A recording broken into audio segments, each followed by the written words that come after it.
બજારની સુગ્રથિતતા પર આ બેંક દરની નીતિ છે તે ટકેલી છે. સમજો મિત્રો, અહીંયા કહેવાનો અર્થ એ છે કે જો નાણાં બજાર પૂર્ણ વિકસિત હોય તો બેંક દર દ્વારા અપનાવેલી જે શાખ નિયંત્રણ છે તે વધારે અસરકારક સાબિત થાય છે. હવે એ અસરકારકતા પાછળનું કારણ શું છે?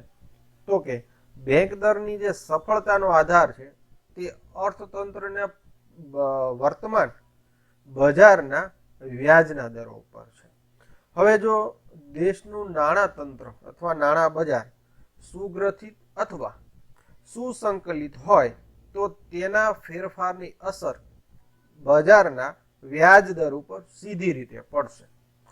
પરંતુ આ અસરકારકતા જો નાણાં બજારની સુગ્રથિતતા ન હોય તો બેંક દરમાં અપનાવેલું આ પગલું નિષ્ફળ જશે અથવા સરકાર અથવા રિઝર્વ બેંક દ્વારા જે અસરકારક મુવમેન્ટ બજારમાં ઊભી થવી જોઈએ તે સરળતાથી થઈ શકતી નથી.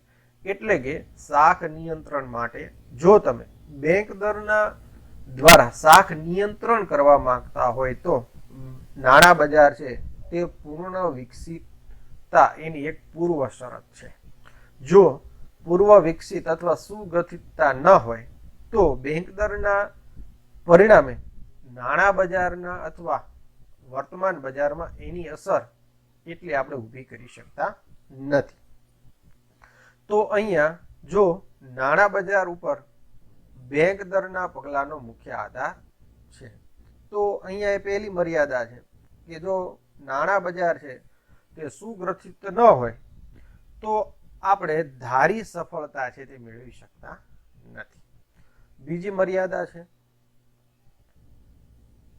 વ્યાપારી બેંકો પાસેના રોકડ નાણાંનું પ્રમાણ.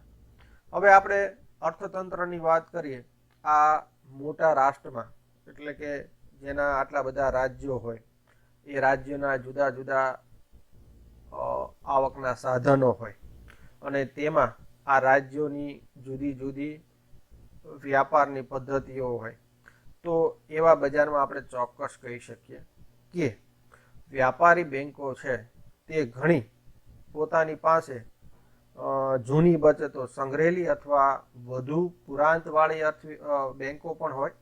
સાથે ઘણી બેંકો છે બરોબર જે આર્થિક કટોકટી એટલે સંકટમાં પણ હોય. એટલે કે અહીંયા કહેવાનો ભાવ એ છે કે જ્યારે બજારમાં બેંક દરની નીતિનો જ્યારે અમલીકરણ કરીએ છીએ ત્યારે આ અસર આ રાષ્ટ્રની જુદી જુદી વ્યાપારી બેંકો ઉપર થશે અને આ બેંકોની જે પરિસ્થિતિ છે અને તેની પાસે જે રોકડ નાણાંનું પ્રમાણ છે એ રોકડ નાણાંના પ્રમાણના પરિણામે તે બજારમાં શાખ સર્જન કરતી હોય છે.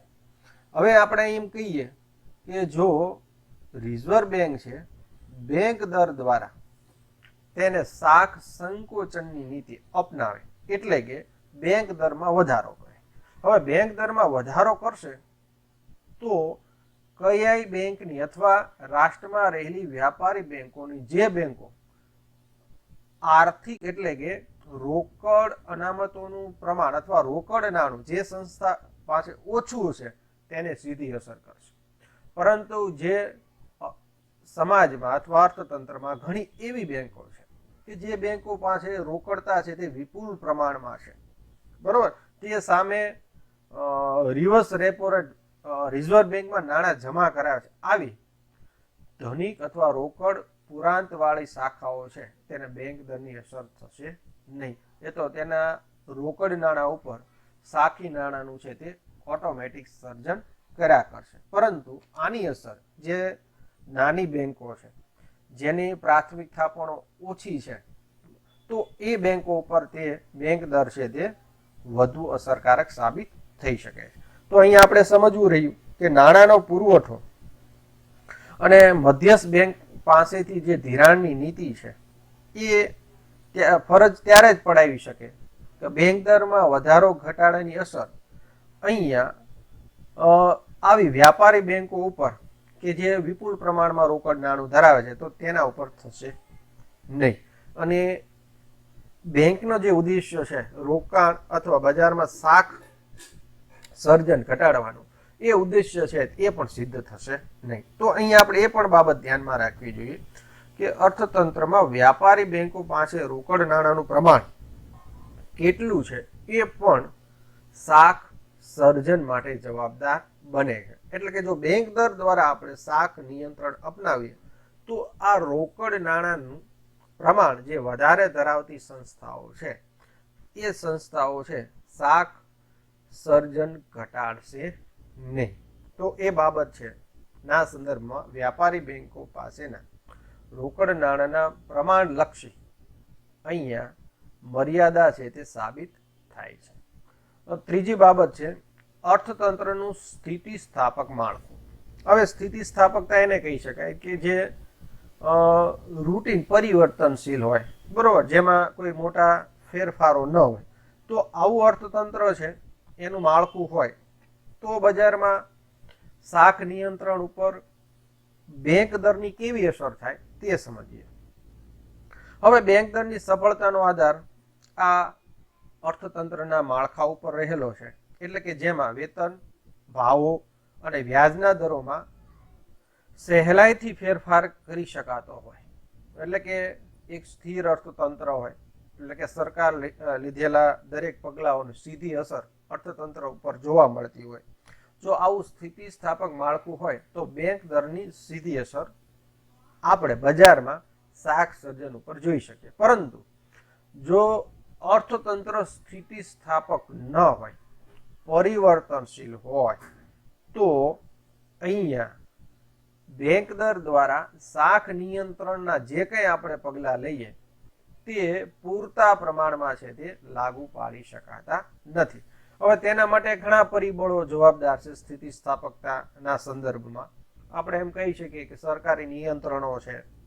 આ ઉપરાંત વ્યાપારી બેંકો દ્વારા કૃત્રિમ વિનિમય દરના અંકુશો છે. તો એ પ્રવર્તમાન બજારમાં જો વધુ અસરકારક હશે તો અહીંયા બેંક દર દ્વારા જે શાખ નિયંત્રણના સાધન તરીકેનું જે કામ છે તે સફળતાથી પૂરું પાડી શકાતું નથી, જે મર્યાદા સ્વરૂપ આપણે જોવા મળે છે. ત્યાર પછીની બાબત છે ઉત્પાદકોની મૂડી રોકાણની વૃત્તિ. હવે આપણે અહીંયા બેંક દર દ્વારા શાખ સર્જન ઘટાડવા માટે પ્રયત્ન કરીએ છીએ, પરંતુ બજારમાં તેજીની પરિસ્થિતિ હોય અને તેજીની પરિસ્થિતિમાં આમ તો દરેક ઉદ્યોગપતિનો ઉદ્દેશ્ય હોય મહત્તમ નફો મેળવવો. હવે તેજીની પરિસ્થિતિ એ આપણે સૂચવે છે કે બજારમાં વસ્તુની કિંમતો વધી છે અને વસ્તુની કિંમત વધે છે, સાથોસાથ બજારમાં ઉત્પાદકોનો નફો પણ વધે છે. તો એ બાબત પણ આપણે અહીંયા ધ્યાનમાં રાખવી રહી કે બેંક દરના સાધન દ્વારા જો આપણે અર્થતંત્રમાં અહીંયા શાખ નિયંત્રણ કરવા જઈ રહ્યા છીએ ત્યારે બજારમાં ઉત્પાદકોનો મૂડ શું છે, તેમની મૂડી રોકાણ કરવાની વૃત્તિ શું છે, એ પણ અર્થતંત્રમાં વ્યાજના દરો વધવા છતાં તેજીની પરિસ્થિતિ હશે તો ઉત્પાદકો મૂડી રોકાણ લેશે અને જેથી શાખ સર્જનની પ્રવૃત્તિ છે તે આગળ વધશે. તો અહીંયા બેંક દરમાં પરિવર્તન કરવા છતાં લોકો છે તે શાખ અથવા ધિરાણ લેવાનું અટકાવતા નથી.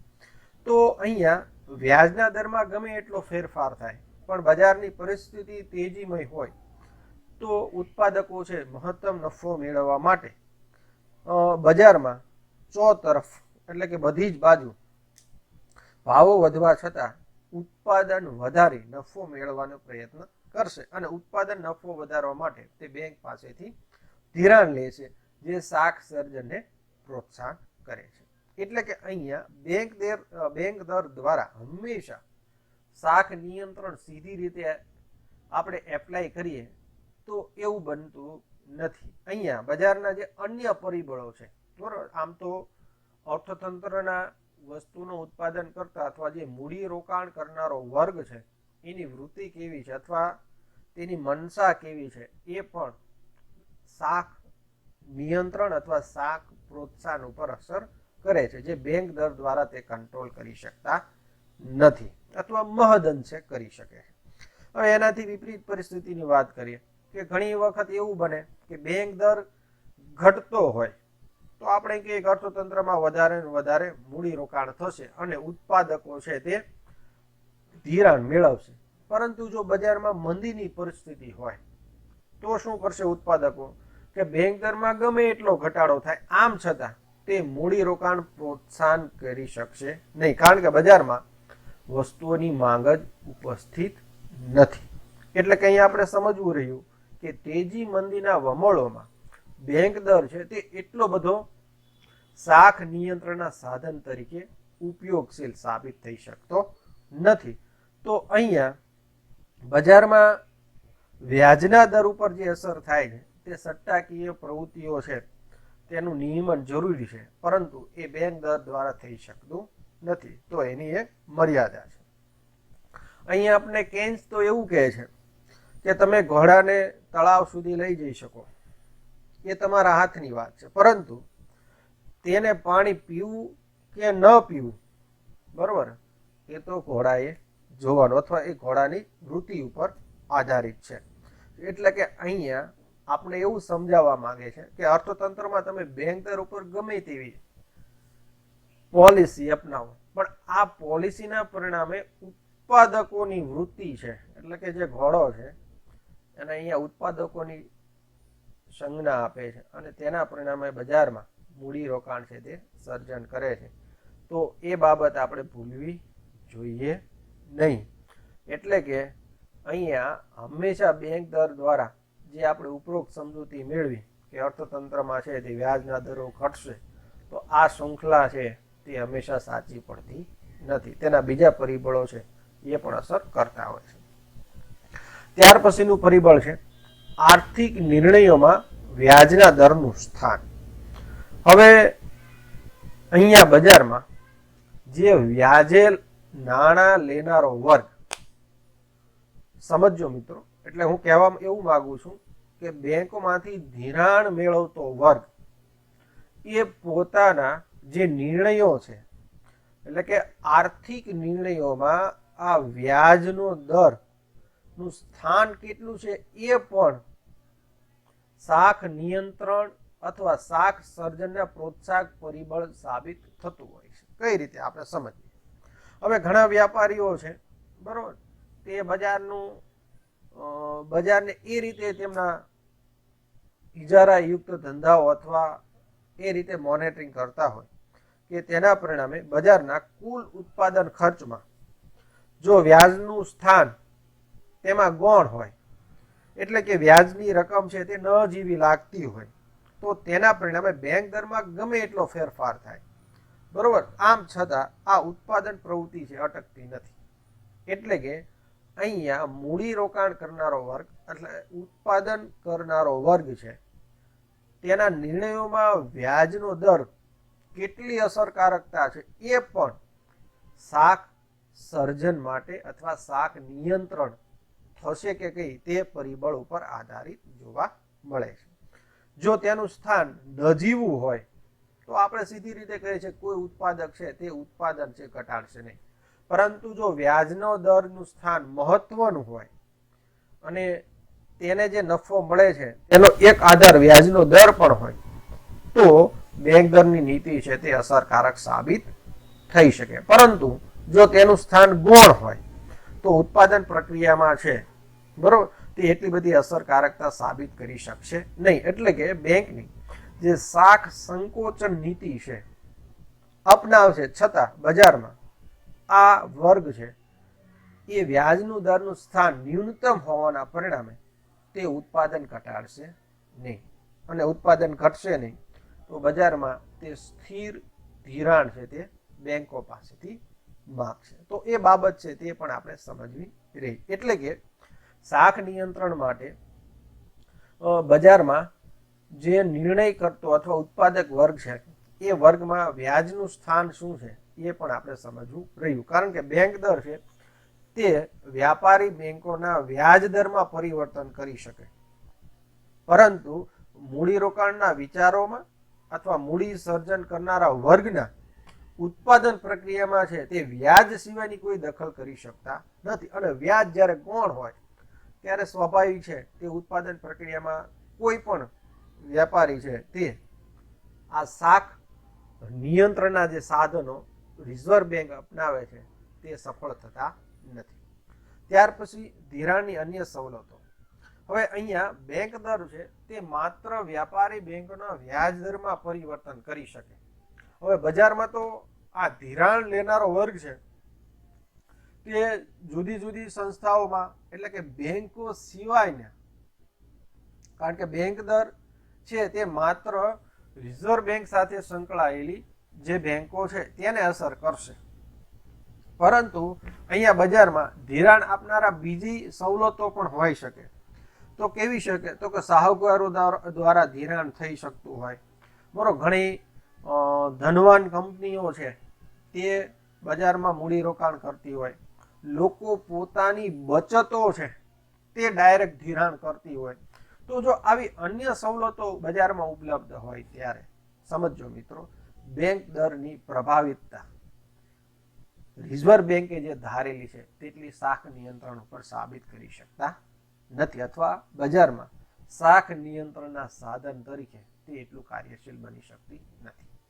છેલ્લી બાબત છે વ્યાજનો દર અને મૂડીરોકાણ વચ્ચે પ્રત્યક્ષ સંબંધનો અભાવ. હવે અહીંયા આપણે ઉપર જોયું એટલે કે બેંક દરની જ્યારે આપણે અસરની વાત કરી ત્યારે આપણે જોયું કે બજારમાં વ્યાજનો દર ઘટે તો મૂડીરોકાણ વધશે અને વ્યાજનો દર વધે તો મૂડીરોકાણ ઘટશે. એટલે કે તેના વચ્ચે આપણે પ્રત્યક્ષ સંબંધ છે તે પ્રસ્થાપિત થયો. પરંતુ વાસ્તવિક રીતે આ બેંક દરની નીતિના પરિણામે ધંધાદારીઓ ઉપર બરોબર આ પ્રત્યક્ષ સંબંધ ન પણ હોઈ શકે. એટલે કહેવાનો અર્થ એમ છે કે વ્યાજનો દર અને મૂડીરોકાણ વચ્ચે પ્રત્યક્ષ સંબંધ સ્થાપિત કર્યો, પરંતુ વ્યવહારમાં આવું કંઈ જોવા મળતું નથી. એટલે કે ધંધાદારી આગાહીઓથી પેરાઈને ઉત્પાદનનું મૂડીરોકાણ કરવા પહેરાતા હોય છે. એટલે કહેવાનો અર્થ એવું છે કે ઉત્પાદકો અથવા ધંધાદારીઓ જે વસ્તુનું ઉત્પાદન કરે છે તેમાંનો એક ભાગ એવો છે કે ભવિષ્યમાં એ વસ્તુની માંગ કેવી ઊભી થવાની છે એ માંગને ધ્યાનમાં રાખીને તેઓ વસ્તુનું ઉત્પાદન કરે છે. એટલે કે એનો અર્થ એમ થયો કે તેઓ માંગને ધ્યાનમાં જો ઉત્પાદન કરતા હોય ત્યાં વ્યાજનો દર અને મૂડીરોકાણ સાથેનો જે સંબંધ પ્રત્યક્ષ છે તેને કોઈ ધ્યાનમાં લેતા નથી. તો અહીંયા વાત એ પણ સાચી છે. ઘણી વખત આપણે જોઈએ કે બજારમાં ઘણી એવી વસ્તુઓ છે જેમ કે સિઝનેબલ હોય, સિઝનેબલ વસ્તુનું બજારમાં માંગ છે એ સિઝન પૂરતી સીમિત હોય, જેમ કે પતંગની માંગ, બરોબર, ગરમ કપડાઓની માંગ.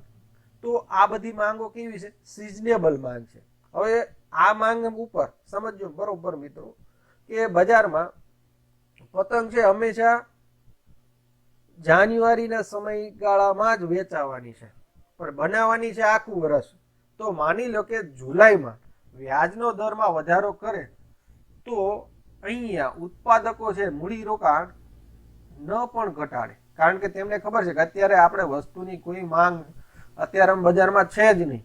એટલે કે આપણે જો ઉત્પાદન કરશું તો માંગ તો છે તે આપણે જાન્યુઆરી મહિનામાં ઊભી થવાની છે, બરોબર, ત્યારે આપણે પતંગ વેચાવાની છે, બરોબર. શિયાળામાં આપણા સ્વેટર વેચાવાના છે, ઉનાળામાં આપણા ખાદીના કપડા વધુ વેચાવાના.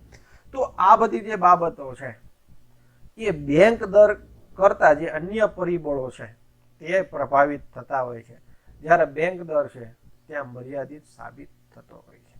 તો મિત્રો, આ શાખ નિયંત્રણના સાધનોમાં બેંક દરની જે પ્રભાવિતતા છે તે બેંક સીધી રીતે શાખ નિયંત્રણ માટે આ બેંક દરનો ઉપયોગ કરે છે. આમ છતાં આ બેંક દરની નીતિમાં ઘણી મર્યાદાઓ છે જેની આપણે વિગતે ચર્ચા કરી. એટલે કે અહીંયા મર્યાદા હોવાની સાથે આપણે એ પણ ધ્યાનમાં રાખવું જોઈએ કે રિઝર્વ બેંક દ્વારા લેવાયેલું આ પગલું તેને ધારેલા પરિણામો ઉપસ્થિત ન થાય, પરંતુ આમ છતાં તે બજારમાં આંશિક રીતે બરોબર શાખ નિયંત્રણના સાધન તરીકે લેવાયેલું આ વિશિષ્ટ પગલું છે તે અસરકારિકતા છે તે પ્રભાવિતથી વંચિત રાખી શકાય તેમ નથી. તો મિત્રો અહીંયા શાખ નિયંત્રણના સાધન તરીકે નું જે પહેલું પગલું છે બેંક દર તે અહીંયા પૂરું થાય છે. ત્યાર પછી બીજું પગલું છે ખુલ્લા બજારની નીતિ. હવે ખુલ્લા બજારની નીતિ શું છે તેને આપણે પહેલા સમજીએ. હવે ખુલ્લા બજારની નીતિનો અર્થ એ થાય, સમજો મિત્રો, તો કે મધ્યસ્થ બેંક એટલે કે જ્યારે બેંક દર દ્વારા અર્થતંત્રમાં શાખ નિયંત્રણ ન થાય ત્યારે એ ખુલ્લા બજારની નીતિ છે અપનાવતું હોય છે. એટલે કે આને આપણે પૂરક સહાયક પરિબળ તરીકે પણ આપણે ઓળખીશું. હવે આમાં થાય છે શું કે મધ્યસ્થ બેંક ખુલ્લા બજારમાં જામીનગીરીઓની ખરીદી કે વેચાણ કરીને શાખ ઉપર નિયંત્રણ કરે છે. સમજો, મધ્યસ્થ બેંક દ્વારા ખુલ્લા બજારમાં શું કરે છે તો કે સમાજમાં રહેલી અથવા અર્થતંત્રમાં રહેલી જામીનગીરીઓ છે તેની ખરીદી કરે અને શાખ ઉપર તેની અસર થાય અને તેનું વેચાણ કરે અને તેની શાખ ઉપર અસર થાય. તો તેના દ્વારા તેઓ જામીનગીરીની લે વેચ દ્વારા તે નિયંત્રણનું કામ કરે છે. તો આ નીતિ દ્વારા જો શાખ નિયંત્રણ કરે તો તેને ખુલ્લા બજારની નીતિ દ્વારા શાખ નિયંત્રણ કર્યું તેમ કહી શકાય.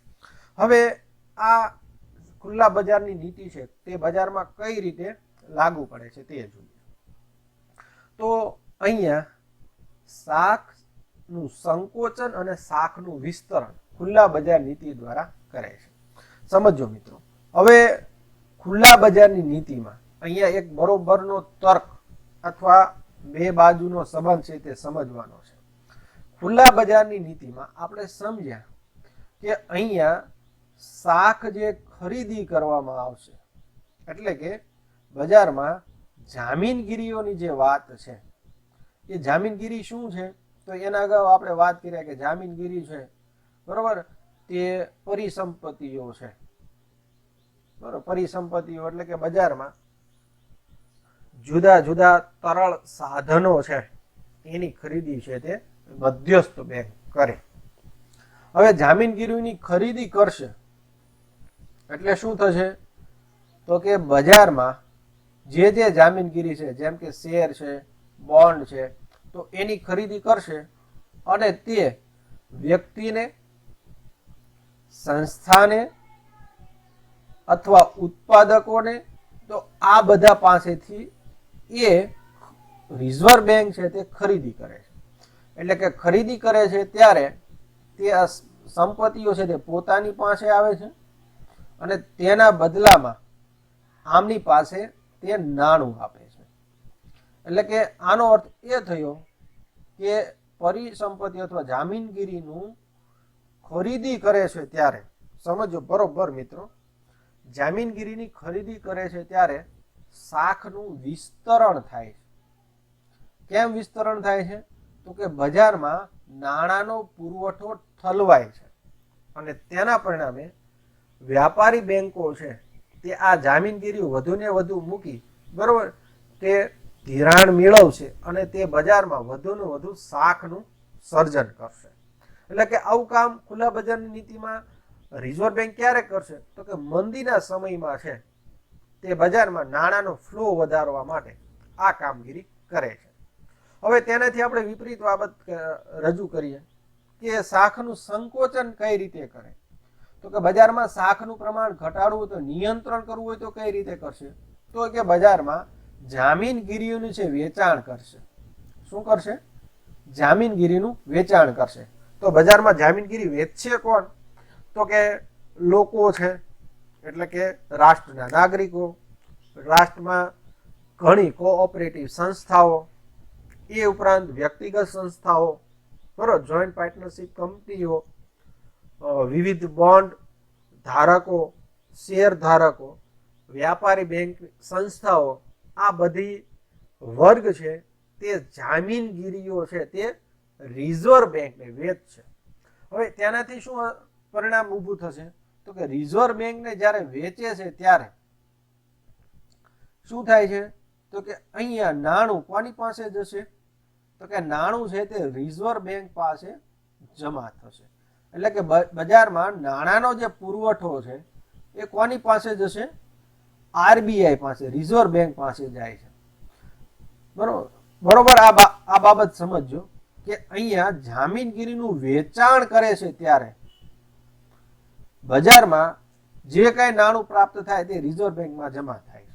એટલે કે બજારમાં નાણાંનો પુરવઠો ઘટે છે અને નાણાંનો પુરવઠો ઘટે છે એટલે કે અહીંયા આપણે એવું પણ જોઈ શકીએ કે બેંક પાસે છે તે પ્રાથમિક થાપણો ઘટે, લોકો પાસેથી નાણાંનો પુરવઠો બજારમાં ઘટે એટલે કે તેની બચતો ઘટે, ફરી પ્રાથમિક થાપણોમાં ઘટાડો થાય અને પરિણામે તેવું શાખ સર્જન છે તે ઘટે.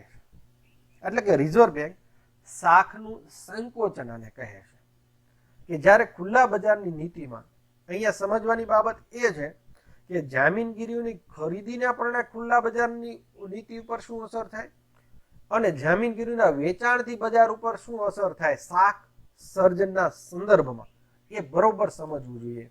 જામીનગીરીની ખરીદી કરે છે ત્યારે સમજો મિત્રો, જામીનની ખરીદી કરે છે ત્યારે શાખનું વિસ્તરણ થાય છે બજારમાં અને જામીનગીરીનું વેચાણ કરે છે ત્યારે શાખનું સંકોચન થાય છે.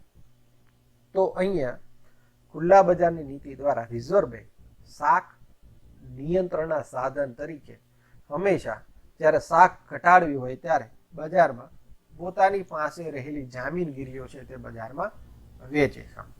હવે આની કાર્ય પદ્ધતિ આપણે સમજીએ. હવે કાર્ય પદ્ધતિમાં જોઈએ કે બજારમાં ફુગાવાની પરિસ્થિતિ હોય તો રિઝર્વ બેંકની આ જે ખુલ્લા બજારની નીતિ છે તે કઈ રીતે કાર્યશીલ બને તે આપણે સમજવાનો પ્રયત્ન કરીએ.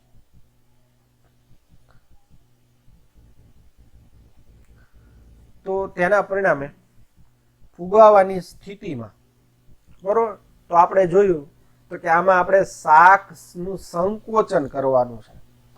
શું કરવાનું છે? શાખનું સંકોચન કરવાનું છે. હવે શાખનું સંકોચન કરવા માટે શું કરશે તો આપણે હમણાં જ સમજ્યા કે ફુગાવાની પરિસ્થિતિમાં રિઝર્વ બેંક છે પોતાની પાસે રહેલી જામીનગીરી બરોબર તેનું વેચાણ બજારમાં શરૂ કરશે.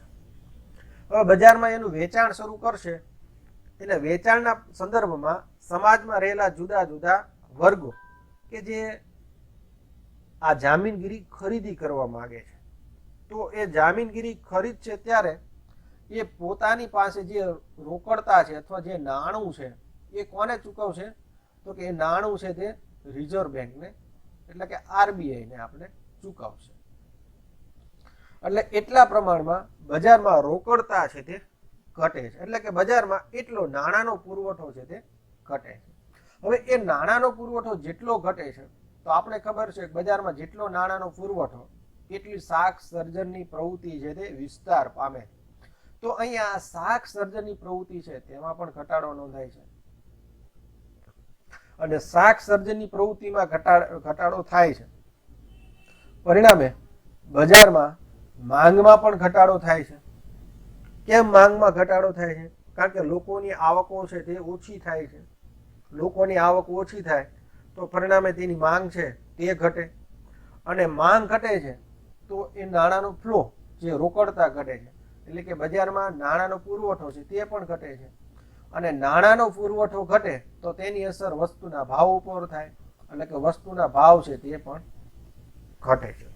એટલે કે બજારમાં ફુગાવાની સ્થિતિમાં રિઝર્વ બેંક શું કરશે તો કે જામીનગીરીનું છે તે વેચાણ કરશે અને વેચાણ કરશે તો બજારમાં તેના જે આનુષંગિક પરિબળો છે તેના પરિણામે એટલે કે રોકડતા ઘટે, શાક સર્જનમાં ઘટાડો થાય, માંગમાં ઘટાડો થાય, નાણાંનો પુરવઠો ઘટે અને વસ્તુના ભાવો ઘટે જેથી ફરી ફુગાવાની સ્થિતિ એટલે કે ભાવ વધે છે એ ભાવ છે તે ઘટાડા તરફ જશે.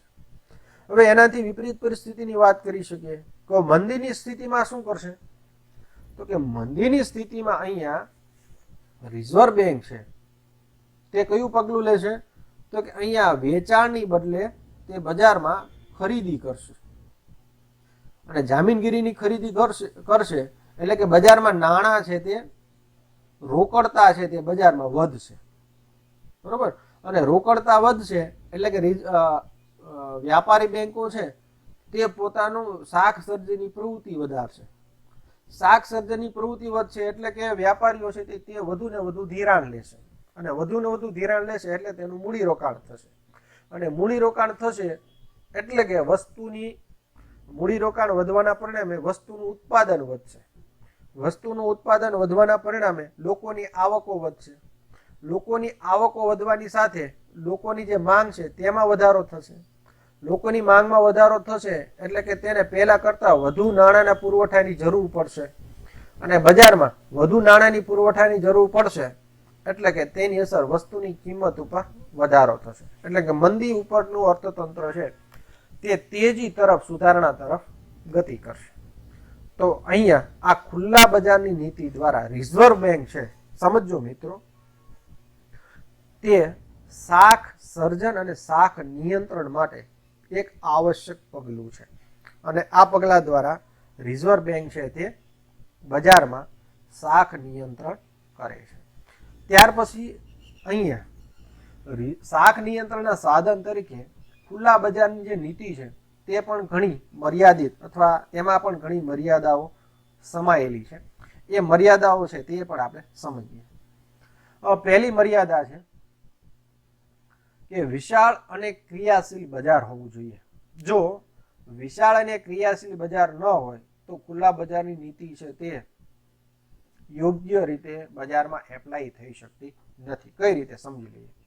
હવે ખુલ્લા બજારની નીતિ અપનાવવા માટે બજાર છે તે તેનું નાણાં બજાર છે તે પૂર્ણ વિકસિત હોવું જોઈએ. એટલે કે નાણાં બજારમાં અહીંયા જે કઈ આર્થિક વ્યવહારો થવાના છે એ કોના ઉપર આધારિત છે? તો અહીંયા મિત્રો સમજો, તે માત્ર ને માત્ર જામીનગીરીઓ પરની અસર છે. શેની અસર છે?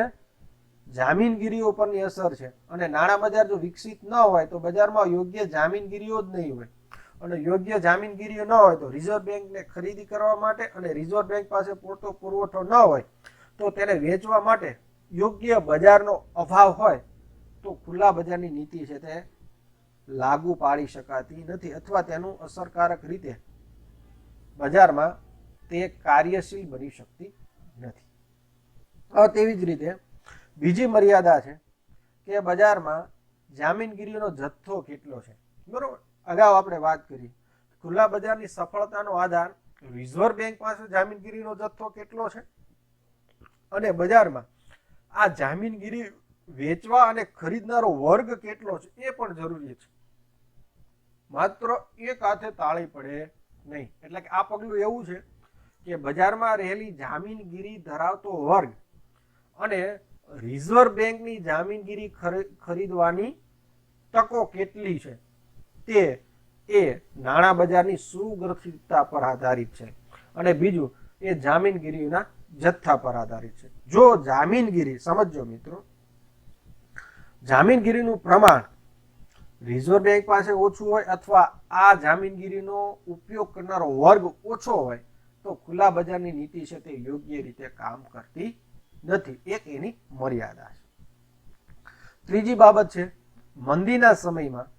હવે આપણે મંદીના સમયમાં ઉપર જોયું કે તેમાં જામીનગીરીનું છે તે સરકાર ખરીદી કરશે અને બજારમાં રોકડતા મૂકશે, એટલે કે બજારમાં નાણું ફ્લો આવશે અને બેંકો શાખ સર્જન કરશે. એમ આપણે સરળ રીતે સમજાયું. પરંતુ બને એવું કે મંદીની સમયમાં નિયોજકો અથવા ઉદ્યોગપતિઓ છે તે ધિરાણ લેવા ઉત્સાહી હોતા નથી. શું કામ? કે બજારમાં વસ્તુની માંગ જ હોતી નથી, અને વસ્તુની માંગ ન હોય અને ઓછા વ્યાજે નાણાં મળતા હોય તો પણ વધુ ઉત્પાદન છે કોઈ વર્ગ અથવા કોઈ નફો મહત્તમ મેળવવા માંગતો ઉદ્યોગપતિ છે તે સાહસ કરશે નહીં. એટલે કે મંદીના સમયમાં છે તે આ ખુલ્લા બજારની જે નીતિ છે તે જે આપણે સમજ્યા એમાં જે મુખ્ય મુદ્દો છે, બરોબર, કે તેમાં જે મુખ્ય કડી છે, જે નિયોજકો છે, જે યોજકો છે, તેની વૃત્તિ અથવા તેનું નિરુત્સાહી વલણ મંદીમાં જોવા મળે છે, અને તેને ઓછા વ્યાજે નાણું ઉપલબ્ધ હોવા છતાં તે બજારમાં નવું મૂડીરોકાણ કરશે નહીં અને નવું મૂડીરોકાણ નહીં કરે તો આ શાખ વિસ્તરણની જે પ્રવૃત્તિ છે તે વધશે નહીં. બરોબર, આપણે સમજીએ કે મંદીના સમયમાં રિઝર્વ બેંક છે તે શાખ સર્જન થાય તેના માટે પ્રયત્નો કરે છે અને તેનો આધાર નિયોજકો પર છે.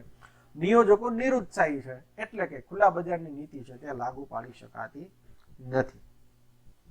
ત્યાર પછી છે રોકડ અનામતો પૂરા પ્રમાણમાં ઘટે નહીં તો. હવે રોકડ અનામતોનો આધાર, બરોબર, અહીં આપણે સમજીએ મિત્રો કે રોકડ અનામતનો આધાર છે તે માત્ર ને માત્ર રિઝર્વ બેંક ઉપર નથી. એ રોકડ અનામતનો આધાર છે તે વ્યાપારી બેંકોની બચતો ઉપર પણ છે. લોકો એટલે કે બજારમાં રહેલા નાગરિકો છે એ નાગરિકો દ્વારા બચતો કેટલી છે એના ઉપર પણ રહેલો છે. એટલે કે માત્ર ને માત્ર રિઝર્વ બેંક ઉપર જ રોકડ અનામતનો આધાર નથી. હવે ઘણી બેંકો એવી છે કે તેને રિઝર્વ બેંકના ધિરાણની જરૂરિયાત જ રહેતી નથી. બજારમાંથી પ્રાથમિક થાપણો એટલે લોકોએ બચત કરેલું નાણું એટલું જમા ઓટોમેટિકલી થાય છે. તો એવી બેંકોને આ રોકડ અનામત અથવા કે ખુલ્લા બજારની નીતિ જામીનગીરીનું વેચાણ કે ખરીદી તેને કોઈ અસર કરતી નથી. તો એટલે કે ઘણી વખત બેંકો છે તે ભૂતકાળમાં સંગ્રહેલી બચતોનો ઉપયોગ કરે. લેણ દેણ તુલા જેની પુરાંત વાળી હોય તો આવી બેંકોને બિલો પુનઃ વટાવે એટલે કે અહીંયા રોકડતા વધારી શકે હોવા છતાં તે અસરકારક પુરવાર સાબિત થતી નથી. એ બેંક જે નિર્ણય લે એ રીતે તેની પ્રવાહિતતા છે તે અથવા શાખ સર્જન છે તે જોવા મળે છે. આપણે સમજીએ છીએ કે શાખ સર્જન માટે કોઈ પણ બેંકો માટે પ્રાથમિક થાપણો જવાબદાર છે અને પ્રાથમિક થાપણો જમા કરનારનો વર્ગ એટલે કે અહીંયા સીધી રીતે કહીએ કે બચત કરતો વર્ગ, બરોબર, તેની નિયમિત બચતો જમા કરાવતો હોય તો આ રિઝર્વ બેંકનું આ પગલું છે તે યોગ્ય કાર્યશીલ બનતું નથી. બજારમાં નાણાંની પુરવઠો ઘટાડવા છતાં લોકો છે બચતો જમા કરાવશે તો બેંકો છે પ્રાથમિક થાપણો ઉપર તે શાખનું સર્જન કરશે. માટે આ ખુલ્લા બજારની નીતિ છે તે મર્યાદિત બને છે. ત્યાર પછીની બાબત છે અનુરૂપ પરિવર્તનો. અહીંયા ખુલ્લા બજારની નીતિમાં જે ચર્ચા થઈ આપણે ઘણું સમજ્યા કે મધ્યસ્થ બેંક છે તેના દ્વારા જામીનગીરીની લે વેચ કરવામાં આવે છે અને લે વેચની સાથે તેમને અનુકૂળ હોય તેવી નીતિ બજારમાં અમલીકરણ હોય તો આ ખુલ્લા બજારની નીતિ છે તે વધુ અસરકારક થાય. હવે એમાં ઘણા પરિવર્તનો જોઈ શકીએ. બરાબર, થોડાક પરિવર્તનો આપણે ઉપરોક્ત જોયા કે ખુલ્લા બજારની નીતિના પરિણામે બજારમાં શાખનું સર્જન, શાખનું નિયંત્રણ થાય. પરંતુ સાથોસાથ અહીંયા આ નીતિનો અમલ કરનાર અથવા જે છેલ્લો વર્ગ છે, બરાબર, છેલ્લો વર્ગ કોણ છે તો કે તેનો આધાર નિયોજક વર્ગ ઉપર રહેલો છે. તો કે નિયોજક વર્ગ ઉપર સકારાત્મક પરિવર્તનો હોય તો જ આ નીતિ છે તે સફળ થઈ શકે. એવી જ રીતે બેંકોનું વર્તન છે તે પણ જવાબદાર છે. એ રીતે અહીંયા જામીનગીરીનો ખરીદી કરનાર વર્ગ અથવા વેચનાર વર્ગ છે તેના પરિવર્તનો પણ જવાબદાર છે. તો એ સકારાત્મકતા હોય તો જ આ ખુલ્લા બજારની નીતિ છે તે યોગ્ય લાગુ પાડી શકાય. ત્યાર પછી છેલ્લી બાબત છે જો નાણાં બજાર સુગ્રથિત ન હોય તો ખુલ્લા બજારની નીતિ છે તે નિષ્ફળ બને છે. એટલે કે અહીંયા જામીનગીરીનું ખરીદી કરવા માટે નાણાં બજાર પૂર્ણ વિકસિત હોવું જોઈએ. જામીનગીરીની વેચાણ કરવા માટે પણ નાણાં બજાર પૂર્ણ વિકસિત હોવું જોઈએ. તો અને તો જ ખુલ્લા બજારની નીતિ દ્વારા શાખ નિયંત્રણ છે તે શક્ય બને છે.